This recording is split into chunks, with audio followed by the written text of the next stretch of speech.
Hola, soy Carlos Moreno, el creador de Telecientífica, una iniciativa para pasar de la ciencia a la aplicación en las áreas de electrónica, telecomunicaciones e informática. Hoy vamos a hablar acerca de las similitudes que existen entre el COVID-19 y un virus informático. En el caso del COVID-19, estamos hablando de un virus que fue originado, según algunos investigadores, de una manera natural y como resultado de la evolución natural se ha propagado a lo largo del mundo. Otras teorías dicen, o más conspirativas por supuesto, que es el resultado de una síntesis de laboratorio. Esto ha ocasionado una gran cantidad de afectados en salud a nivel internacional. En el caso del virus informático, es originado, por supuesto, en un laboratorio informático y tiene unas características particulares. Se utiliza el Internet como medio de transmisión normalmente en el caso de los virus informáticos modernos. En ambos casos tenemos que tener prevención y en el caso del COVID-19 es la responsabilidad de los estados de establecer medidas a través de políticas públicas para minimizar el efecto. En el caso de los virus informáticos también pueden haber algún tipo de afectación negativa por mala intención en funcionamiento o con un fin económico. En ambos casos, tiene que haber legislación. Con el virus informático deben establecerse leyes de delitos informáticos a nivel internacional. Con eso comenzamos la presentación y debemos decir que entonces existen analogías o similitudes en ambos casos. Existen diferencias también. Vamos a analizar primero el COVID-19 y luego vamos a hablar acerca del virus informático. Primero tenemos que definir lo que es un virus biológico. El virus biológico es un agente parasitario microscópico y celular, es decir, es mucho más pequeño que una célula. Se puede observar solamente a través de un microscopio electrónico. Es de un tamaño muy pequeño, no está compuesto por células como dije anteriormente, pero es capaz de reproducirse únicamente en el interior de una célula hospedadora. Si no hay célula hospedadora, no se puede reproducir. Aprovecha el mecanismo de replicación genética que posee ella y se ocasiona un daño en el proceso. Son poco más que un código genético. Tiene gran capacidad de mutación y una de la clasificación o una de las maneras en que se ha clasificado es los que poseen ácido desoxirribonucleico o ADN en el núcleo o los que tienen ácido ribonucleico o ARN en el núcleo. Ejemplos de ellos tenemos el de la hepatitis A, el virus del papiloma humano o VPH, el virus herpes simplex VHS o el COVID-19 del cual, en el cual estamos enfocados principalmente en nuestra presentación. El primer virus descubierto fue el virus del mosaico del tabaco en el año 1899 por parte del investigador holandés Martinus Heijerink. El virus biológico está compuesto en su parte más externo por unas cápsides que serían en el dibujo los círculos negros. Más internamente tenemos la envoltura y adentro tenemos la cápside que posee el ácido nucleico. Los capsómetros constituyen los círculos amarillos. Y esta información del núcleo es lo que llamamos el genoma del virus, que puede decodificarse hoy en día gracias a las tecnologías de informática, específicamente bioinformática, para hacer un estudio estructural del virus. Específicamente en el caso del COVID-19, más comúnmente llamado en el ámbito investigativo como SARS-CoV-2, que son las siglas de Severe Acute Respiratory Syndrome Coronavirus o coronavirus tipo 2 del síndrome respiratorio agudo grave, debido a que se manifiesta principalmente con una dificultad respiratoria aguda, progresiva, con crecimiento exponencial al mismo tiempo que se presentan fiebres con alta temperatura. Posee unas proteínas en la corona que se denominan spikes. Estas proteínas son las que van a unirse a la membrana celular porque son atraídas por el receptor ACE2, que es una enzima que está presente en los pulmones, arterias, corazones y riñones e intestinos. Pero es activado, o vamos a decir, el COVID-19 es activado por una proteasa celular activadora denominada TMPRSS2 por parte de los investigadores. Una vez que el virus se adhiere a la célula a través del receptor, inyecta su ARN, debido a que es un virus de tipo ARN, a la información genética de la célula, se confunde la célula, se destruye la célula, pero se origina por cada virus ingresado 100.000 copias del mismo, con una capacidad increíble de reproducción. Inclusive pasa muy fácilmente de persona a persona a través de las gotas de saliva, a través de los ojos y la nariz. La última publicación que se ha realizado acerca del procedimiento que posiblemente realiza el virus para realizar este proceso de adherencia al receptor ACE2 fue publicado en la revista Nature el 17 de septiembre del 2020 por parte de este conjunto de investigadores citados en la lámina. El genoma del COVID-19 o la información genética está conformada por 30.000 letras, si se puede decir de esa manera, o de manera científica lo que llamamos los nucleótidos. Estos nucleótidos se pueden dividir en dos grupos principales, lo que son las poliproteínas ORF1AB o proteínas no estructurales denominadas NSP, que van desde la 1 hasta la 16. Y por otra parte tenemos las proteínas estructurales, cuyas principales son la SEMN, la espiga o el spike, que es la que va a ingresar, o la corona del coronavirus, va a ser la de tipo S. Cada una de estas proteínas estructurales tiene una función. Por ejemplo, engañar a la célula huésped, haciendo pensar de que su ARN está bien y no está bien porque está siendo modificado una vez que el virus entró a dicha célula y se va a multiplicar. La información genética o el genoma de este COVID-19, vamos a decir, de la primera muestra, fue puesto a disposición por parte de los científicos de China en los primeros días de enero de 2020. Posteriormente, los investigadores a nivel internacional han detectado que han habido mutaciones como parte de la selección natural. Y las cepas con sus mutaciones por país se han puesto a disposición en los portales www.gsaid.org o nextstrain.org. De una manera amigable, los investigadores pueden tener acceso no solamente al COVID-19, sino a otros tipos de virus. Algunas de las vacunas que están en proceso de desarrollo son, por ejemplo, la que se está desarrollando en la empresa AstraZeneca en conjunto con la Universidad de Oxford en Inglaterra, la cual se encuentra en el nivel 3.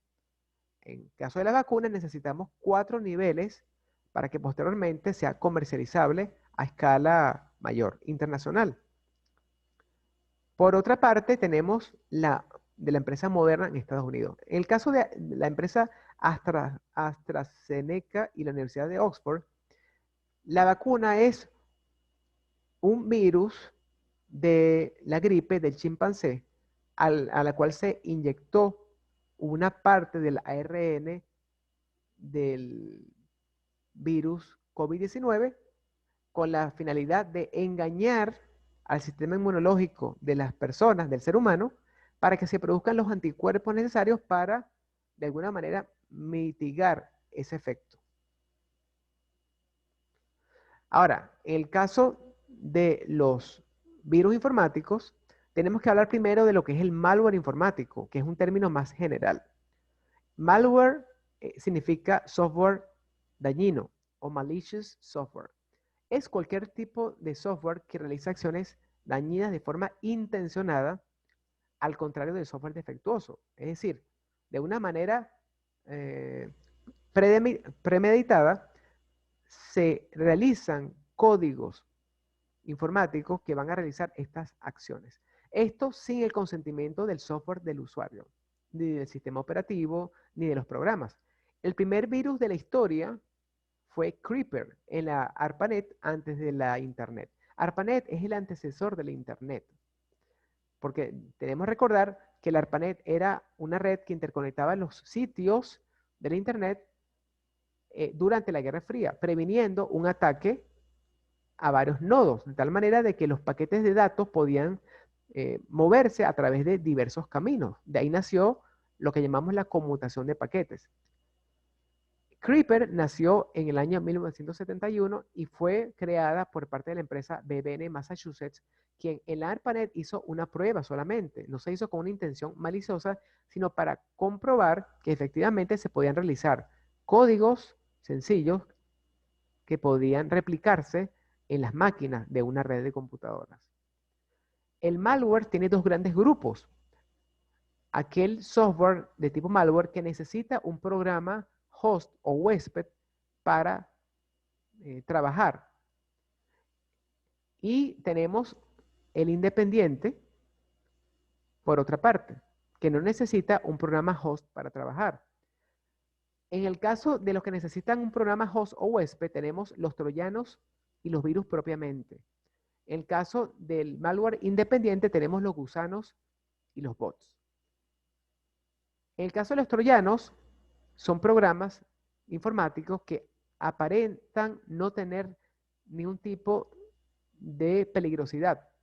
Sin embargo, una vez que se instalan en el disco duro, son capaces de comunicarse con otros programas que van a originar ataques posteriores de mayor envergadura.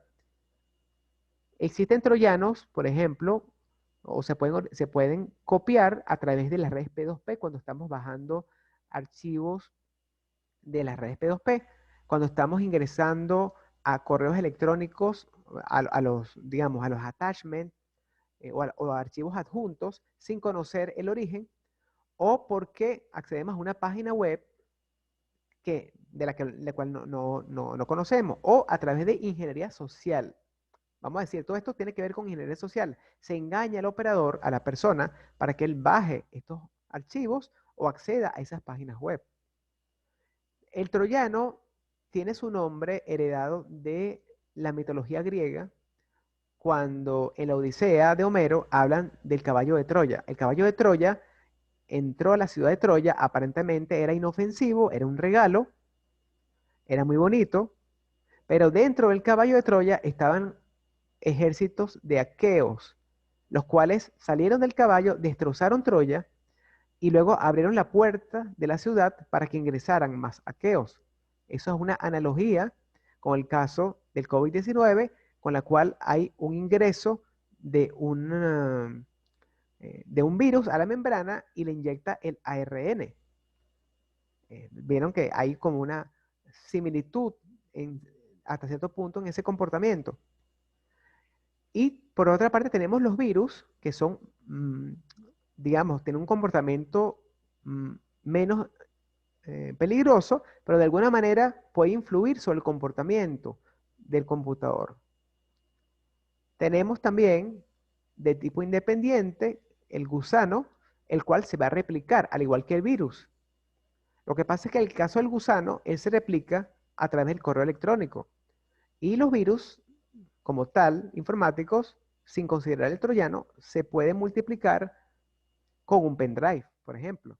También tenemos el malware de tipo bot, que es una palabra sintetizada de robots.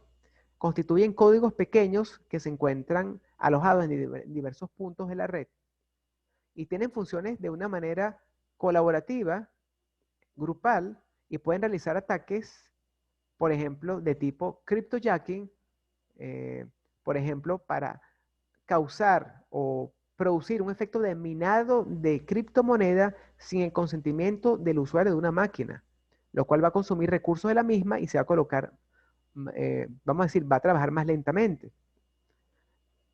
Los bots son muy comunes hoy en día. Inclusive existen bots que van a realizar ataques de denegación de servicio distribuido a un objetivo, a un servidor determinado que hay que, vamos a decir, en donde hay que elevar el grado de utilización de su CPU para que no reciba solicitudes de los usuarios. En estos tres casos del virus, gusano y bot, se replica. En el caso del troyano, no se replica, sino que se instala, como dije anteriormente, y permite que haya otras interacciones posteriores de mayor envergadura. También hay que hablar del Internet y del pendrive. Es decir, los pendrive son portadores o pueden ser portadores de un virus. A través del Internet, ya dijimos que puede instalarse, puede transmitirse un troyano. ¿Okay?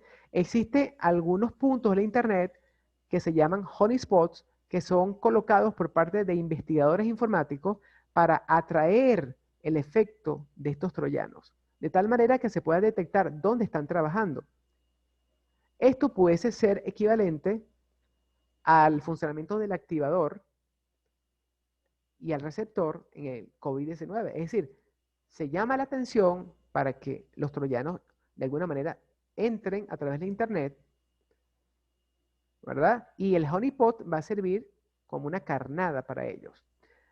Sea cualquier tipo de malware, se va a instalar sobre un disco duro, el cual tiene un funcionamiento normal y va a causar un mal funcionamiento. Entonces, además de estar en el disco duro, puede ser que suban a la memoria RAM dinámica y actúen desde aquí arriba. Ejemplo, el virus del checklist, que era muy común hace algunos años, se montaba en la memoria RAM dinámica. Los antivirus normalmente tienen que trabajar de alguna manera reiniciando la computadora para que eviten que ese virus se monte en la memoria RAM. En caso del checklist, se podía bajar con una serie de comandos en el DOS y luego con otro antivirus se podía trabajar sobre el disco duro. Los antivirus modernos requieren que haya muchas veces un reinicio. Específicamente en el caso del ransomware, que es un tipo de troyano con unas características bastante llamativas, el ransomware es un tipo de malware de última generación. Actúa primero corriendo un código de JavaScript en el computador, luego de bajar un archivo desconocido o ingresar a una página web sospechosa. Es decir, nosotros vamos a acceder a una página web sospechosa o vemos un correo electrónico que tiene un adjunto sospechoso y vamos a bajar ese troyano.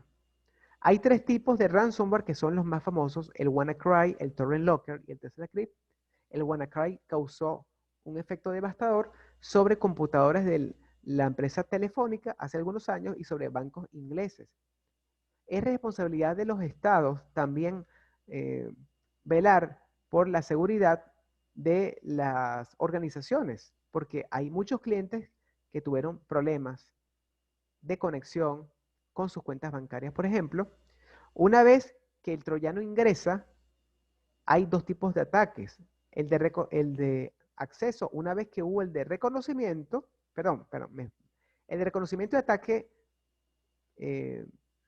de acceso van a ocurrir una vez que ingrese el troyano, porque él va a espiar lo que tiene el disco duro, va a ver las vulnerabilidades y va a iniciarse una nueva sesión que se va a originar y va a ir hacia un servidor de comando y control externo en la internet en donde no sabemos dónde está. Luego se va a originar una sesión externa nuevamente hacia el disco duro en donde ya se va a cifrar o encriptar el disco duro como tal con una llave de cifrado, la cual se va a guardar en el servidor de comando y control con un algoritmo que pudiese ser el AES, que es el sistema de cifrado avanzado, y esa llave solamente se puede recuperar si se paga un rescate en bitcoins o en moneda fiduciaria. Los expertos recomiendan que no se pague porque no hay garantías de que efectivamente se va a desbloquear. ¿Cómo podemos minimizar el efecto? Utilizando un antivirus o más en forma genérica, un anti-malware, e inclusive utilizando un firewall que se coloca para separar la red pública de la red privada, y en forma colaborativa, el firewall, utilizando inteligencia artificial, en conjunto con un sistema de detección de intrusos o un sistema de prevención de intrusos, va a reconocer el comportamiento. Igualmente, el antivirus o anti-malware va a reconocer el proceso del troyano, porque en muchos casos no se puede detectar en el código, sino en el funcionamiento. Y algunos antivirus de última generación pueden inclusive saber qué archivos están siendo encriptados, cuál fue el orden de ejecución, por ejemplo, con un análisis causa-raíz. Aquí tenemos, por ejemplo, una pantalla que puede aparecer en el caso de un cifrado de, de un disco duro, de un computador. Hay documentos, fotos, bases de datos que son cifradas con una única llave y se le da un plazo de 96 horas a la persona para que realice el pago. Como dije anteriormente, se recomienda no realizar el pago. De tal manera de que podemos hacer una comparación entre el virus informático malware y el COVID-19. En ambos casos hay una modificación de códigos. En el primero, para un virus informático, tenemos alteración de código informático en un programa. El programa que aloja el virus, ¿verdad?, permite que el virus se instale en la computadora y contamine a otros programas, y cuando se ejecutan, lo van a hacer de una manera no esperada. Es decir, no como se programaron esas aplicaciones. Es decir, el CPU trabaja de una manera diferente. En el caso del COVID-19, se altera la información genética de una célula porque el virus ingresa a ella y le inyecta el ARN de tal manera de que se destruye la célula y se producen 100.000 copias del COVID-19. En el caso del virus informático, se modifica el procesamiento informático, como dije anteriormente, se hace con una mala intención para que funcione mal el programa, o también con un fin económico pidiendo un rescate, por ejemplo en bitcoins o en moneda fiduciaria. En el caso del COVID-19, se modifica el comportamiento celular. Hay que destacar que en el caso del COVID-19, el virus de por sí no tiene una mala intención. El virus trata de actuar de una manera natural, aunque no es una célula, es mucho menos que una célula, pero él actúa para sobrevivir y multiplicarse. A diferencia del caso informático, donde sí hay una mala intención, fue creado no de manera natural, sino por un programador. Por supuesto que existen teorías que dicen que el COVID-19 fue creado con una mala intención, pero eso es una teoría que existe todavía, conspirativa. En ese caso, sí hay una mala intención por parte del que creó el virus, ¿verdad? O sencillamente agarró un virus que ya existía y le insertó algunas partes con biotecnología. ¿Ok? Pero siendo un poco conservadores en ese sentido, vamos a suponer que un virus no tiene una mala intención porque nació, o vamos a decir, existe desde hace 40, 60 años en un murciélago, y por una zoonosis pasó de un murciélago al ser humano, o de un murciélago a un pangolín y luego a un ser humano. El virus informático ingresa por un pendrive o a través de la internet con ingeniería social, como les dije anteriormente. En el caso de COVID-19, ingresa por la nariz o por los ojos. Entonces, por eso es que hay que utilizar la mascarilla y una estructura transparente que muchas veces se coloca delante de la cara. El virus se puede combatir con un software anti-malware que puede utilizar inteligencia artificial. Puede reconocer el código del virus o el comportamiento. Inclusive, en el caso de COVID-19, se está desarrollando una vacuna.